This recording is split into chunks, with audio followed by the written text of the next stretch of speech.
할렐루야. 11월 13일 금요일 큐티 영상 시작하겠습니다. 오늘 말씀은 역대하 10장 1절에서 19절입니다.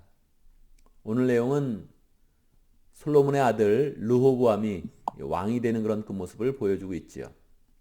그런데 왕이 되는 그런 과정에 그냥 즉위하자마자 바로 이스라엘이 분단이 됩니다. 여러분, 분단이라는 것은 무엇인지 알지 않습니까? 우리 한국도 분단이 되어서 얼마나 많은 그런 아픔이 있었습니까? 동족 상잔의 비극도 있었고, 또 전쟁을 하면서 많은 사람이 죽었고, 그 가운데서도 또 분단이 고착되는 그런 과정에 여러 가지 정권에서 또 신음하는 그런 많은 그런 일들이 있지 않습니까? 그러니까 이 분단이라는 게 굉장히 어려운 건데, 바로 르호보암이 왕이 되면서 이제 나라가 나누어지는 분단국가 되는 그런 일이 있었단 말이에요. 우리가 이것을 잘 한번 살펴봐야 되죠. 왜 나라는 분단되었습니까? 역대하 10장을 읽어본 그런 사람들은 르호보암이 말을 잘못했네. 말을 실수해가지고 결국 갑자기 이 나라가 분단이 됐네. 그렇게 보게 되죠. 그러나 실상은 그렇지 않습니다. 실상은 이미 분단되는 그런 그 과정 속에서 르호보암이 말에 그런 실수를 했지만 이미 그 이전부터 이 분단의 그런 그 내용이 태생되고 있었던 것이죠. 왜 그렇습니까? 열왕기상 11장에 보면 하나님께서 이미 솔로몬이 이방신을 섬길 때에 아이야 선지자를 통해서 이 나라가 분단된다. 그렇게 이야기를 해줬죠. 그리고 또 분단되는 나라의 상대편의 나라 북이스라엘의 지도자까지 미리 정해놓으신 것입니다. 여로보암이 10지파를 데리고 가서 분단이 될 것이다. 이렇게 이야기를 해주셨던 것입니다. 그러니까 이미 조금 더 근원적인 그런 내용을 살펴본다면 솔로몬이 이방신을 섬길 때부터 이 나라는 분단되는 그런 조짐이 벌써 생긴 것입니다. 사람들이 솔로몬에게 실망했고 저런 사람은 우리가 그런 왕이 아니다 이런 불만을 갖게 됐던 것이죠. 솔로몬이 돌아왔음에도 불구하고 그 사이에 이미 솔로몬의 아들로 자랐던 르호보암은 신앙교육을 받지 못했던 것입니다. 하나님을 잘 섬기지 못했던 것이죠. 우리는 마음 가운데 다시 한번 자꾸 다짐하고 생각을 해봐야 됩니다. 하나님을 잘 섬기는 것이 지혜이다. 하나님을 잘 섬기는 것이 내 삶을 가장 복되게 하고 나의 공동체와 심지어는 내 나라까지도 가장 복스럽게 만드는 그런 지혜이다. 이것을 우리가 그 마음 가운데 결단을 해야 됩니다. 10장 1절 한번 보겠습니다. 온 이스라엘이 르호보암을 왕으로 세우려고 세겜에 모였으므로 르호보암이 세겜으로 갔다. 어떤 느낌이 듭니까? 새로운 그런 왕인을 세울 때 이 나라의 그런 분위기는 어떠했겠습니까? 새로운 그런 왕이 되니까 새로운 그런 분위기 속에서 축제의 분위기가 있었겠다 이렇게 생각할 수 있지만 실제는 그렇지 않습니다. 이미 세겜에 모였다는 그 자체가 이미 이 나라가 분열될 조짐을 완전히 보여주고 있는 것입니다. 원래 왕은 어디서 세워져야 됩니까? 당연하게 예루살렘에서 성에 이렇게 즉위식을 가져야 되죠. 예루살렘 성에 이미 궁전이 있고 거기에 특별히 성전이 있습니다. 하나님의 성전이 있으니까 이스라엘은 모든 그런 삶의 중심이 항상 성전 중심으로 움직였습니다. 거기서 모여서 왕의 그런 즉위를 축하하고 거기서 축제를 벌여야 되죠. 그런데 사람들이 예루살렘으로 오지 않은 것입니다. 이미 10지파가 결속되어서 여로보암 중심으로 결속이 되어서 왕을 부른 거예요. 우리의 왕이 되려면 여기에 와서 우리를 만나십시오. 우리는 여기 다 준비되어 있습니다. 우리의 그런 요구를 조건을 들어준다면 당신이 왕이 될 것입니다. 그렇게 이야기를 했다는 거예요. 그래서 거기에 사람들이 모여 있으니까 르호보암이 거기를 가게 된 거죠. 이미 갈 때 르호보암은 알았어야 되는 겁니다. 이게 지금 나라가 위기가 있구나. 이렇게 알았어야 되는데 태생적으로 왕자로 태어난 사람, 태생적으로 공주로 태어난 사람 이런 사람들은 이 서민의 아픔을 잘 모릅니다. 이 백성의 그런 고통을 잘 모르는 거죠. 그러니까 아예 감도 못 잡는 거예요. 그래서 10장 3절에 보면 사람들이 여로보암을 불러내어 그와 온 이스라엘이 르호보암에 가서 이렇게 말하였다. 벌써 여로보암을 중심으로 결속이 되어져 있는 거예요. 10장 4절. 임금님의 아버지께서는 우리에게 무거운 멍에를 메우셨습니다. 이제 임금님의 아버지께서 우리에게 메우신 중노동과 그가 우리에게 지우신 이 무거운 멍에를 가볍게 해 주십시오. 그러면 우리가 임금님을 섬기겠습니다. 여러분, 사람들이 말하는 대부분은 거짓말이 많습니다. 우리는 진실을 말한다고 이야기하는데 거짓말이 참으로 많아요. 우리는 우리의 감정에 대해서 이미 거짓 감정을 많이 가지고 있고, 생각에 대해서 잘못된 가치관 때문에 잘못된 그런 생각 자체, 거짓된 생각을 많이 가지고 있고, 자기 중심으로 갖는 그런 그 마음 때문에 거짓말을 우리는 수도 없이 하는 것입니다. 그 사람한테 물어보면 절대 거짓말을 안 했다 그러죠. 근데 거짓말인 거예요. 여러분, 이 10장 4절은 뭐 거짓말입니다. 이런 거는 다. 임금님의 아버지가 누굴까요? 솔로몬이죠.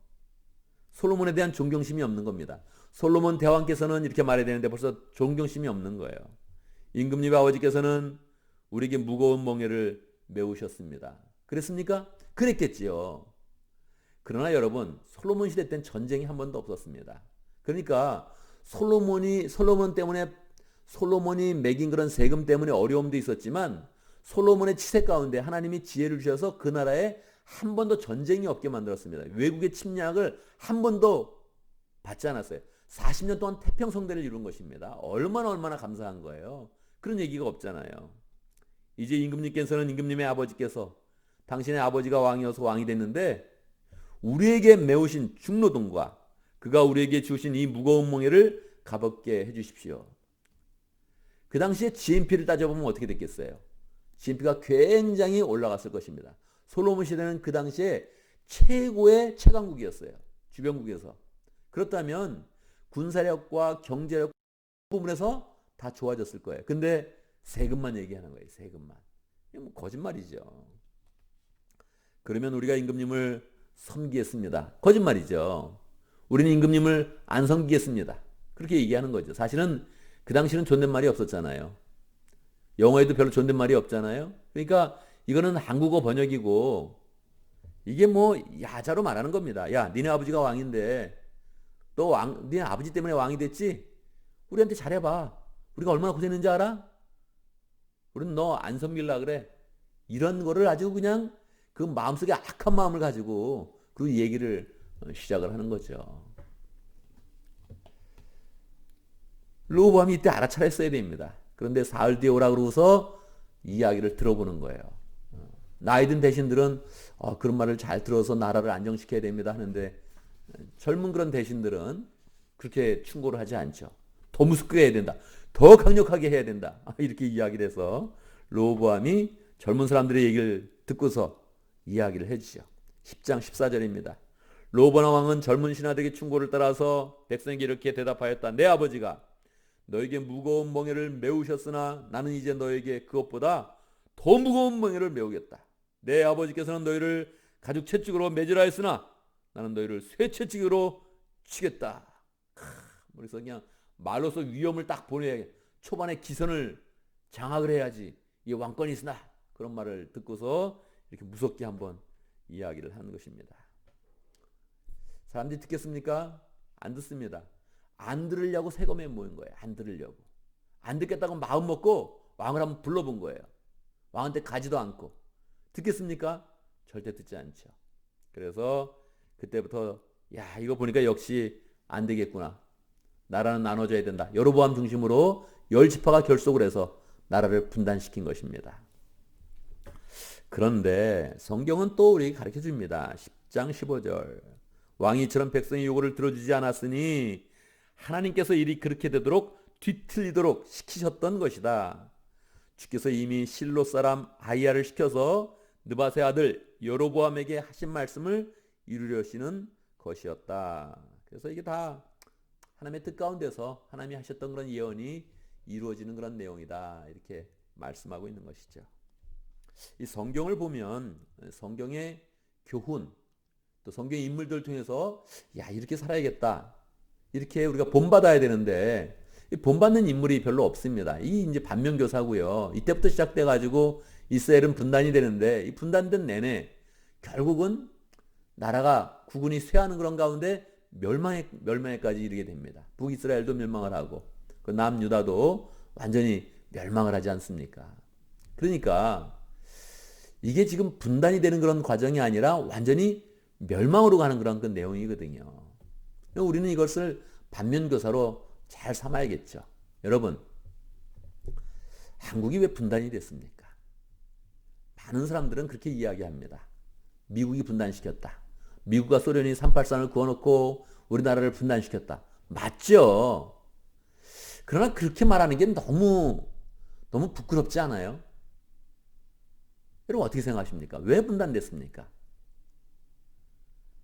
뭐 미국 때문에 분단됐다 이런 말을 뭐 정확한 평가기도 하겠어요. 그렇지만 너무 그런 말 하는 그 자체가 우리 민족인데 우리 민족의 나라인데 다른 나라에서 와서 왜 383을 그렇게 만든 거예요? 왜 그랬습니까? 이게 항상 우리가 무슨 평가를 할 때 다른 사람을 이야기하고 나라를 이야기하고 다른 사람에게 책임을 돌면서 하는 그런 이야기는 너무너무 쉬운 것입니다. 여러분, 우리의 인생은 어떠합니까? 우리 인생은 하나님의 축복이 넘치는 그런 삶을 삽니까? 아니면 분단된 나라처럼 살고 있습니까? 내 인생이 왜 이럴까? 한번 생각해 봐야 되는 거죠.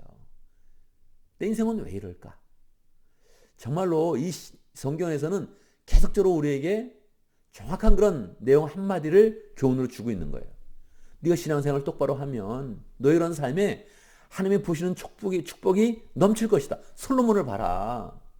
1,000번제를 드리고 하나님이 나타났을 때 지혜를 구합니다. 그 한마디를 했더니 하나님의 축복이 정말 넘치지 않았느냐. 우리 그러면서 이 신앙으로 온전히 사는 것을 우리에게 계속적으로 도전하고 있는 거예요. 우리는 이 내용을 보면서 내 신앙이 살아야 내 인생이 산다. 내 신앙이 살아야 우리 가족이 살고 우리 교회가 살고 우리 민족이 산다. 이 나라가 살 것이다. 그렇게 마음을 먹으면서 우리의 마음을 새롭게 해야 됩니다. 항상 책임을 다른 데 돌리거나 다른 사람에게 책임을 돌리거나 다른 데서 이유를 찾으면 뭐 이유도 되죠. 그 왜 이유가 안 되겠어요? 미국이 우리 분단시켰다. 왜 이유가 안 되겠어요? 되죠. 그렇지만 그 말 자체가 부끄럽지 않습니까? 그 내용이 부끄럽지 않습니까? 우리 인생이 왜 이렇게 됐나? 하나님을 잘 섬겨야 된다. 하나님을 섬기는 것이 내가 사는 길이다. 예수 그리스도의 십자가를 붙잡는 것이 내가 사는 길이다. 이렇게 결심하면서 우리의 이런 그 마음을 잘 새기고 이제 앞으로 계속 반면교사가 잘못된 예제가 참으로 우리 앞에 많이 있을 것인데 우리가 그 가운데서도 신앙을 곧게 세워서 나는 정말 어리석은 삶을 살지 않겠다. 정말 지혜로운 삶을 살겠다. 그래서 하나님의 이름을 붙잡으면서 우리의 그런 삶 가운데 은혜와 소망이 넘치기를 바랍니다.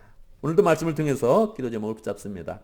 우리가 신앙을 잘 지키면서 이것이 우리 인생이 지혜로운 그런 길을 가는 것이요. 성공의 삶을 사는 것이다. 꼭 기억을 하면서 하나님 내가 하나님을 절대 배반하지 않고 하나님 앞에 신실한 그런 삶을 잘 살아내겠습니다. 이렇게 결단하는 기도를 하면 좋겠습니다. 두 번째 오늘도 우리는 목장을 위해서 기도합니다. 이 목장은 하나님의 지혜입니다. 목장을 잘 세우는 것이 지혜로운 그런 삶을 사는 것이죠. 하나님 앞에 열매를 맺는 그런 삶을 사는 것이죠. 뭐 내용은 쉬운데 실제로 우리가 살아보면 목장을 잘 세우는 게 쉽지 않습니다. 속이 뒤집어지기도 하고 힘들기도 하고 불평이 나기도 하고 또 어렵기도 합니다. 이것을 우리가 감사로 잘 바꾸어서 하나님의 일을 잘 감당을 해야 되죠. 먼저 오늘 민글라바 목장을 위해서 기도하는데 이지훈 목자님, 이로주 목녀님 성령 충만한 가운데 목장을 잘 섬겨나갈 수 있도록 하나님께서 힘주시도록 신우영 성사님 위해서 기도하고 또 민글라바 목장의 목원들을 축복하며 기도합니다. 세 번째 교회를 위해서 기도하는데 오늘 목장마다 우리 목장 모임을 잘 가질 수 있도록 성령의 역사가 있는 그런 모임 또 하나님의 사랑이 있는 그런 모임이 잘 되어질 수 있도록 특히 또 말씀 교사들 말씀을 또 잘 시작하여서 이 교제하는 그런 내용이 말씀 중심으로 잘 또 시작될 수 있도록 기도하겠습니다. 제가 먼저 기도하고 다 함께 기도하는 시간 갖도록 하겠습니다. 기도합니다. 하나님 아버지, 살아계신 하나님 아버지, 우리에게 하나님을 믿는 그런 신앙을 주심을 감사합니다. 하나님을 잘 섬기는 것이 신앙의 지혜인데 하나님 이 삶을 잘 살 수 있도록 역사하여 주시옵소서. 너무너무 간단한 그런 지혜인데 하나님 이것을 꽉 잡고 우리의 그런 삶에 살아내기가 그렇게 어렵습니다. 르호보암의 삶을 보면 너무 쉽고 솔로몬의 삶을 봐도 너무 쉽고 이스라엘 사람들의 삶을 보면 너무너무 쉽게 우리가 어떻게 살아야 되는지 알게 되는데 우리가 살게 되면 살아내는 그런 과정 속에서는 하나님 이 세상의 경향도 쫓아가고 이 세상의 영광도 쫓아가고 이 세상의 성공도 쉽게 쫓아가서 우리의 그런 그 마음이 변질됩니다. 불쌍히 여겨주시고 하나님을 굳게 붙잡고 예수님을 믿는 것이 얼마나 풍성한 것인지 얼마나 좋은 것인지 얼마나 기쁜 것인지 우리가 살아낼 수 있도록 역사하여 주옵소서. 하나님 아버지 우리에게 특별히 목장을 주셔서 감사합니다. 우리가 구체적으로 어떻게 사는 것인지 방황하지 아니하고 목장 가운데 하나님의 사랑을 나누며 복음을 나누며 성령의 역사를 경험하며 새로운 영혼을 구원할 수 있도록 역사하심을 감사합니다. 하나님의 지혜인데 목장을 잘 섬겨나갈 수 있도록 축복하여 주옵소서. 특별히 민글라바 목장의 이지훈 목자님, 이로주 목녀님 축복하시고 성령 충만케 하시고 기쁨으로 목장을 섬길 때마다 목장 가운데 하나님의 열매가 풍성하도록 역사하여 주옵소서. 미얀마 지역의 신우영 성사님 그 가족을 함께 해주시고 열심으로 신학교 사역을 하며 교회를 세워갈 때마다 주님께서 은혜 주시고 열매가 풍성하여서 기쁨으로 그 사역을 잘 감당할 수 있도록 역사하여 주옵소서. 하나님 아버지 오늘 금요일을 맞이했습니다. 우리가 맡은 일들 잘 감당할 수 있도록 힘과 은혜와 능력을 허락하여 주옵소서. 우리가 맡은 일을 잘 감당하는 그런 가운데 일을 잘 마무리하고 목장으로 모일 때 우리의 마음에 기대와 소망과 은혜가 있게 해주시고 목장 모임에서 마음을 나눌 때마다 하나님의 사랑이 풍성히 흐를 수 있도록 인도하여 주옵소서. 성령의 역사를 경험하게 하시고 예수 그리스도의 그런 사랑으로 다 함께 은혜 받는 복된 시간 될 수 있도록 역사하여 주옵소서. 목장을 통해서 영혼 구원의 역사가 잘 이루어질 수 있도록 인도하시고 목장마다 하나님 더 은혜가 풍성한 귀한 그런 모임 될 수 있도록 축복하여 주옵소서. 예수님의 이름으로 기도드리옵나이다. 아멘. 아멘.